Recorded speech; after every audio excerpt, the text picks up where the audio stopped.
বাঙালি জাতি স্বাধীনতার মঞ্চে উজ্জীবিত হতো না, সেই মহামানবের সাথে কোথাকার একজন মেজর 54 সালে যিনি পাকিস্তানের ইন্টেলিজেন্সে চাকরি করতেন, 70 সালে যিনি বাঙালির রক্তে যখন রাজপথ রঞ্জিত হয়, লক্ষ লক্ষ বাঙালি যখন মিছিল করে বীর বাঙালির অস্ত্র ধরো, বাংলাদেশ স্বাধীন করো, সেই সময়ে যেই মেজর পাকিস্তানি ইন্টেলিজেন্সে চাকরি করত, সেই মেজর 25 মার্চের রাত্রেও যে বাঙালি নিধন যজ্ঞে সহায়তা করার জন্য সোয়াত জাহাজে পাকিস্তানি সামরিক বাহিনীর অস্ত্র সজ্জিত জাহাজ খালাস করেছে, সেই মেজর জিয়াকে জাতির পিতার মতো মহান নেতার সঙ্গে তুলনা করে জিয়াকে টেনে লম্বা করা হয়, শেখ মুজিবকে খাটো করা হয়।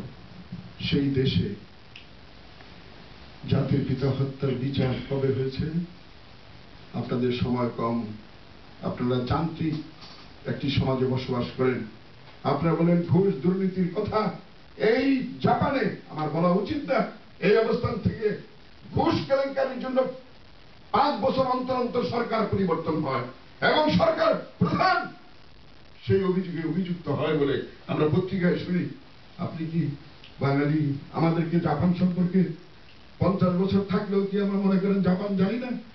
আমরা নাবালক শিশু, আমরা ফিডার খেয়ে বড় হয়েছি, আমরা বুঝি না? নিজের দেশকে ভালোবাসতে শিখুন, নিজের জাতিকে শ্রদ্ধা করতে শিখুন, নিজেকে শ্রদ্ধা করতে শিখুন, নিজের পিতা মাতাকে শ্রদ্ধা করতে শিখুন। পিতা মাতা যদি লম্পট হয় তবু সে পিতা এবং মাতা।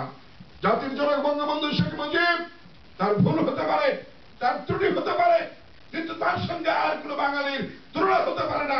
অন্তত বাঙালিরা এই কতিপয় জিয়াউর রহমানের মতো একজন বিশ্বাসঘাতককে বাংলাদেশের স্বাধীনতার ঘোষক হিসেবে চিহ্নিত করার অপচেষ্টায় লিপ্ত থাকে। এবং বাংলাদেশের কি হয়, যারা আমার 30 লক্ষ শহীদের রক্তে হাত রঞ্জিত করেছে তাদেরকে মন্ত্রী করা হয়। সেই দেশ কি মাথা উঁচু করে দাঁড়াতে পারে? আপনারা অনেক কথা বলেছেন। 34 বছর সময় লেগেছে বাংলাদেশে জাতির পিতা হত্যার বিচার করতে। আমি একজন আওয়ামী লীগের কর্মী, সেই কারণে জাতির পিতা হত্যার বিচারের কথা বলছি না। যখন 7ই মার্চের ভাষণ দিয়েছিলেন বঙ্গবন্ধু শেখ মুজিব, সমস্ত বাঙালিকে তিনি জীবন এবং যৌবন কারাগারে কাটিয়ে ফাঁসির মঞ্চে গিয়ে এক করে তুলেছিলেন। 15ই আগস্টের পরে তাকে হত্যা করার পর বাংলাদেশ থেকে মানবাধিকার, আইনের শাসন, বিচার বিভাগ সম্পূর্ণ ধ্বংস করা হয়।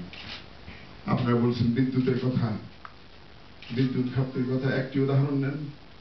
আমি জানি মিছিল করলে আওয়ামী লীগ হয় না, মিটিং করলে আওয়ামী লীগ হয় না, নেত্রীর কাছে গিয়ে কদম বেশি করে বাঁকায় দাঁড়াইলে আওয়ামী লীগ হয় না। আওয়ামী লীগ করতে হলে পরে চিন্তা চেতনাকে শানিত করতে হয়, আধুনিক বিজ্ঞান মনস্ক চিন্তার মানুষ করতে হয়। একটি উদাহরণ দেই। বাংলাদেশের বয়স 39 বছর।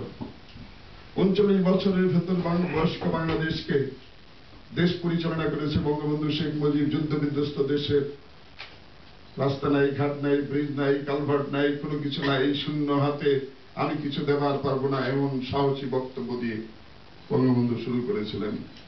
সেই বঙ্গবন্ধু শেখ মুজিবের 3.5 বছর,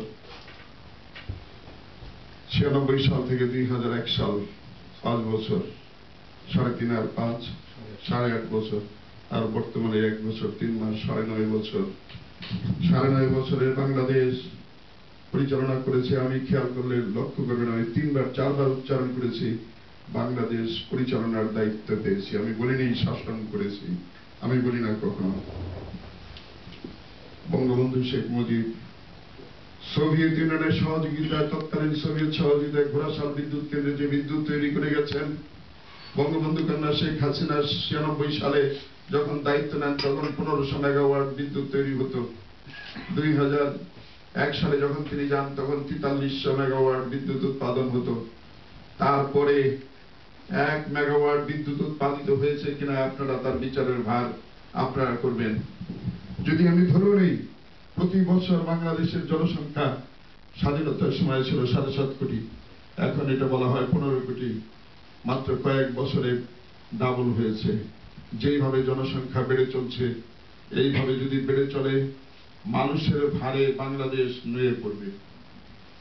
মানুষের ভারে ঢাকার রাজধানী ঢাকায় পায়ে পায়ে হাঁটা যাবে না, চলা যাবে না। জেনে রাখুন, রাজধানী ঢাকা যখন তৈরি হয়েছিল তখন তার পরিকল্পনাবিদরা মাত্র 50,000 মানুষের বসবাসের 50 লক্ষ মানুষের বসবাসের জন্য রাজধানী ঢাকার পরিকল্পনা করেছিলেন। সেই রাজধানী ঢাকা এখন 1.5 কোটি মানুষ বসবাস করে। 1.5 কোটি মানুষ বসবাস করে, শুধু তাই না, ওই সময়ের পরিকল্পনায় যে রাস্তার কথা বলা হয়েছিল, বঙ্গবন্ধুকে হত্যা করে পর জীবন হত্যাকারীরা পুরস্কৃত হয়েছে। সমাজ জীবনের প্রতিটি ক্ষেত্রে আইন লঙ্ঘনকারী, আইন অমান্যকারীরাই পুরস্কৃত হয়েছে, আর আইন মান্য যারা করে তারা কারাগারে গিয়েছে। বাংলাদেশ ছিল অসভ্যতার বিকাশের দেশ, বাংলাদেশ ছিল বর্বরতা বিকাশের দেশ, বাংলাদেশ ছিল দুর্নীতি বিকাশের দেশ, বাংলাদেশ ছিল লুটপাট বিকাশের দেশ, বাংলাদেশ ছিল সন্ত্রাস বিকাশের দেশ, চাঁদাবাজ বিকাশের দেশ। রাজপথে রাতের অন্ধকারে ধরে নিয়ে গিয়ে মেরে ফেলত। আজকে রাবের কথা বলছেন, yes, as a lawyer I hate এই ধরনের ক্রস ফায়ারের বিরুদ্ধে হত্যাকে আমি ঘৃণা করি, কিন্তু যাদের বলি আওড়ালেন তাদের কাছে জিজ্ঞেস করুন। আমার তো বলা সাজে না, আপনাদের তো বলা উচিত যে এই হিরোশিমা নাগাসাকিকে মানব সভ্যতা বিধ্বংসী বোমা বিস্ফোরণ করে মানব জাতিকে ধ্বংস করতে চেয়েছিল, তারা কি এখনো জাপান ছেড়ে চলে গেছে? এত সোজা না। আমি ইঙ্গিতে বললাম, এত সোজা না। বাংলাদেশ বিস্ময়কর দেশ, মাত্র 9 মাসের মুক্তিযুদ্ধে স্বাধীনতা পেয়েছে এবং মাত্র কয়েক মাসের ব্যবধানে বঙ্গবন্ধুর জন্মদিনে ভারতের সৈন্য বাংলাদেশ থেকে বঙ্গবন্ধুর মতো বিশাল নেতার কারণে প্রত্যাহার করা হয়েছিল। যেখানে আছেন সেই দেশের একটা পার্টিকুলার জায়গায় কারা থাকে, আপনারা যেতে পারেন। স্বাধীনতার স্পর্শমণি খোদার সোধা দান, স্পর্শে তাহার নেচে ওঠে শূন্য দেহে প্রাণ। টের পাই না বঙ্গবন্ধু মুজিব কি ছিলেন। বঙ্গবন্ধু শেখ মুজিব না থাকলে বাঙালি জাতিকে কেউ চিনত না। এখানে এসে হোটেল ব্যবসা, হোটেল ব্যবসা, হোটেল ব্যবসা, কোনো ব্যবসায়ী করতে পারতেন না। পাকিস্তানিদের গোলামি আর কানসামাগিরি করতে হতো, চাকরামি করতে হতো। বাঙালি জাতি আর বিদেশে যাওয়ার মুখ দেখতেন না। ক্রিকেটের চ্যাম্পিয়ন অস্ট্রেলিয়াকে হারানো, ক্রিকেট টিমে 500-র মধ্যে 100 চান্স পেত বাঙালি, পাইতো? বলেন, আমি ভুল বললে বলেন, মাইক ছেড়ে এখানে বসে। 100% একজন বাঙালি চান্স পেত না। আমরা বাইরে যেতে পারি না, কোথাও যেতে পারতাম না। যা করছেন শুকরিয়া গুজার করেন, শুকরিয়া গুজার করেন। তারপরেও বাংলাদেশ অনেক সময় কম। আপনার 5,000-এর ভিতরে 50 জন আসছেন, আমি তারপরেও 5,000-এর প্রাণের উত্তাপ ফিল করছি বলেই আবেগ নিয়ে বলছি। আমি আমার মাধ্যমে, আপনাদের মাধ্যমে দেশপ্রেমের আগুন ছড়াতে চাই। দেশপ্রেমিক মানুষ পৃথিবীতে খুব কমই জন্ম নেয়। যুগে যুগে ক্ষুদিরাম লক্ষ লক্ষ জন্ম নেয় না, প্রীতিলতা লক্ষ লক্ষ জন্ম নেয় না, শেখ মুজিব লক্ষ লক্ষ জন্ম নেয় না, সালাম বরকত জব্বার লক্ষ লক্ষ জন্ম দেয় না, কিন্তু তারা লক্ষ লক্ষ মানুষকে মানুষের মহা পথ দেখায়। আমাদের বাঙালি বীরের জাতি, বাঙালি জাতি যখন জেগে উঠে বিশ্ববাসীকে অবাক করে দেয়। সঠিক নেতৃত্ব, সৎ নেতৃত্ব, সাহসী নেতৃত্ব বলে বাবা বাঙালি অসম্ভবকে সম্ভব করতে পারে। বঙ্গবন্ধু শেখ মুজিব তার প্রমাণ। শেখ হাসিনা বাবা হারিয়ে, মা হারিয়ে, ভাই হারিয়ে শুধুমাত্র দুঃখী বাংলায় সোনার বাংলা গড়ে তোলার জন্য, ডিজিটাল বাংলাদেশ গড়ে তোলার জন্য প্রতি মুহূর্তে এক ঝাঁক বুলেটের সামনে তিনি জীবন বাজি রেখে কাজ করছেন। আমি যে কথা বলছিলাম, বাংলাদেশ টার্নিং পয়েন্ট এসে দাঁড়িয়েছে। 75 সালের পর বাংলাদেশ ছিল খুনের রাজত্বের দেশ, অন্ধকারের দেশ, সভ্যতা বিকাশের দেশ নয়, ঘুষের দেশ। ঘুষ দুর্নীতিতে 5 বার চ্যাম্পিয়ন হয়েছে বাংলাদেশ। সমাজের রন্ধ্রে রন্ধ্রে দুর্নীতি, স্বজনপ্রীতি, সন্ত্রাস, চাঁদাবাজি, মাস্তানি সমস্ত কিছু গোটা সমাজকে গ্রাস করে ফেলছে।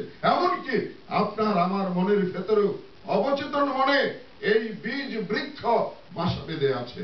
আমি যদি কঠিন কথা বলি মন খারাপ করে বলবো, ইঙ্গিতে বলি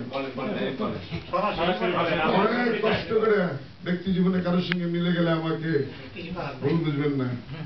অনেক কষ্ট করে যে বাবা মা রৌদ্রপুরে বৃষ্টিতে ভিজে লাঙল চাষ করে বা তাঁত বুনিয়ে বা মধ্যবিত্ত নিম্নবিত্ত ব্যবসায়ী 10 লাখ টাকা ব্যয় করে জাপান পাঠিয়েছে, এখানে আসেন।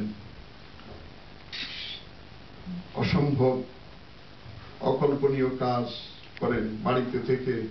এখানে যারা এসেছেন তারা সবাই মধ্যবিত্ত নিম্ন মধ্যবিত্ত।